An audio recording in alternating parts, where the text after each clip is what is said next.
The door slammed behind me, echoing like a gunshot in the empty office. 2 weeks.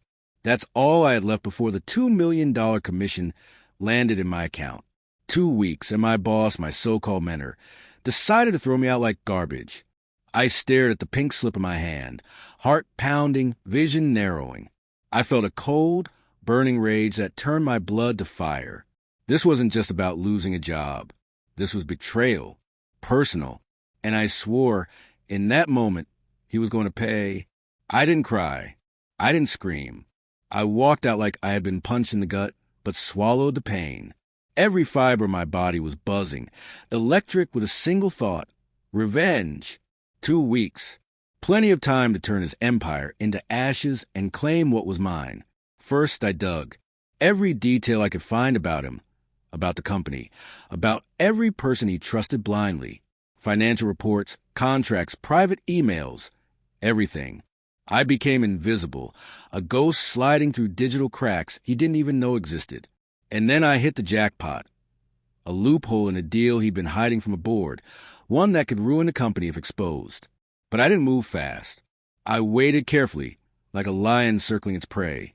He flaunted his victory at the office, bragging about closing deals, smiling like the world owed him something. Every laugh, every smug glance, sharpened my focus. I remembered every slight, every sneer, every time he undermined me in front of the team.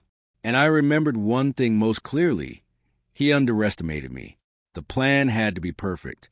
First, I made contact with a client from a $2 million deal, the one he tried to steal credit for. I reminded them who had actually brought the deal in, showing emails, calls, contracts. I didn't just remind them, I made them angry enough to pull the deal away from him entirely. By the third day, whispers started circulating. The client wanted a new point of contact. Guess who they called first? Me. Next, I hit the heart of his empire, his pride, his ego. The board meeting. I walked in 2 weeks later, calm, professional, holding a file thick with evidence, accounting discrepancies, mismanaged funds, hidden liabilities. Every number, every fact was a dagger in his reputation. I didn't yell. I didn't threaten. I let the documents do the work, letting the room go cold as the truth unfolded. He tried to bluff, tried to charm the board, tried to twist words like a politician. But the look on his face, the first crack in his perfect mask, was intoxicating.